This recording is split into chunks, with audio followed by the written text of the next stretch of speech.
nisikie matatizo kila siku. Kwa nini? Kwa sababu Mungu ananiambia kwamba nikipita kwenye maji yenye gharika, yeye atakuwa pamoja nami. Haleluya, haleluya.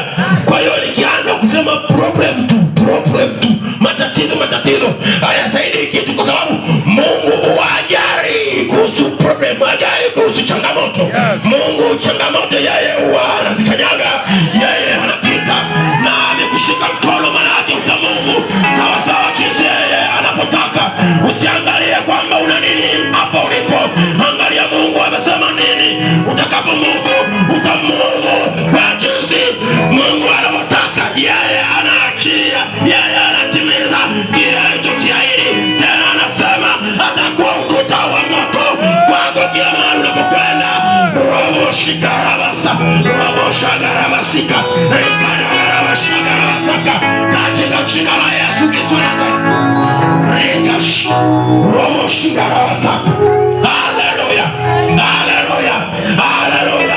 Atakuwa ukuta wa moto. Anakwambia kwamba Yerusalemu haitategemea nguvu zozote za watu. Yerusalemu haitategemea ulinzi wote wa watu.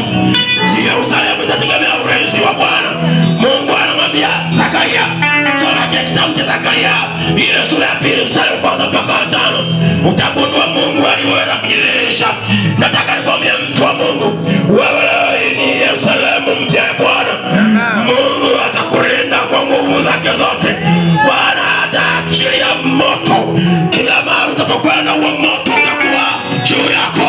Roho ya Bwana atakuwa juu yako. Mbele usiogope. Hebu angalia kile Mungu alichokusemesha ndani yako, kile ulichokiona. Tunaposema imani hatumaanishi tu kuotea. Sisi hatuotei, ni kwa sababu Mungu ameshatuonesha ndani. Ndio maana tunasema tunaenda kwa imani na si kwa kuona. Tunajua tunapoelekea, ni unajua unapoelekea.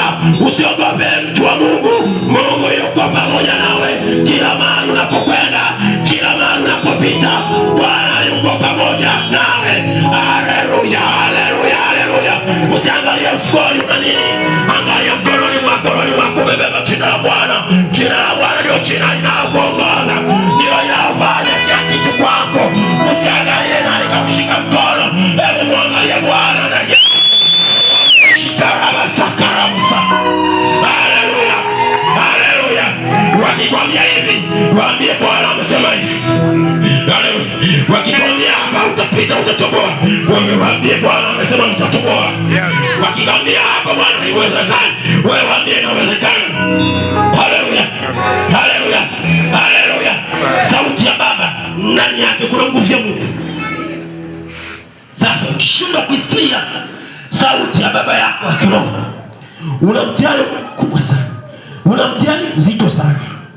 Ukimwona baba yako wa kiroho, tena nataka niseme punguza mazoea zaidi sana, kwa sababu kuna vitu Mungu vikubwa anaviachia ndani yake. Anapoviachia ndani yake ili uweze kuvipata. Ukienda kwa mazoea hautavipata hivyo vitu. Haleluya.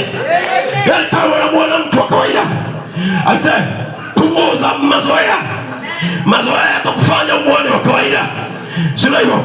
Mungu akiachia nguvu zake, baraka zake kwake, ili aje akuletea wewe. Wao ukimwona wa kawaida, umeshaupata kitu chochote. Mungu wetu si wa mazoea hata siku moja. Mungu wetu ni mpya kila siku.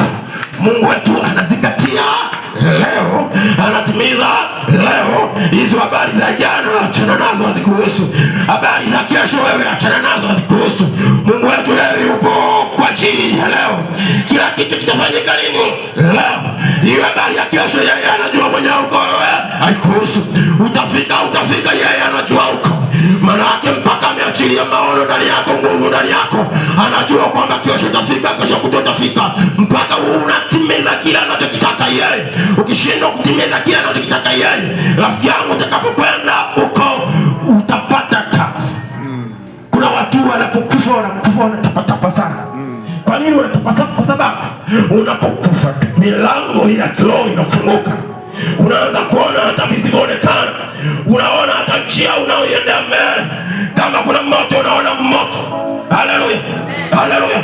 Kuna watu tumeokoka, lakini tutashindwa kufika mahali kule Mungu anakutaka. Kwa nini? Kwa sababu tuko kanisani, tunakuja mahali popote tupo, lakini hatutimizi kile Mungu anachotaka tutimize. Lile kusudi alilokuitia Mungu unashindwa kulitimiza. Siku ya mwisho imefika, unachapa roho yako inafunguka, unaanza kuona njia 10. Rafiki yangu, hujui uelekeo wapi, wakati unatakiwa uhakikishe una uelekeo wa njia hii moja. Kwa nini usitapetape hapo kitandani? Mwakuwa na mtu anarukaruka na kufa, analukaruka hapo.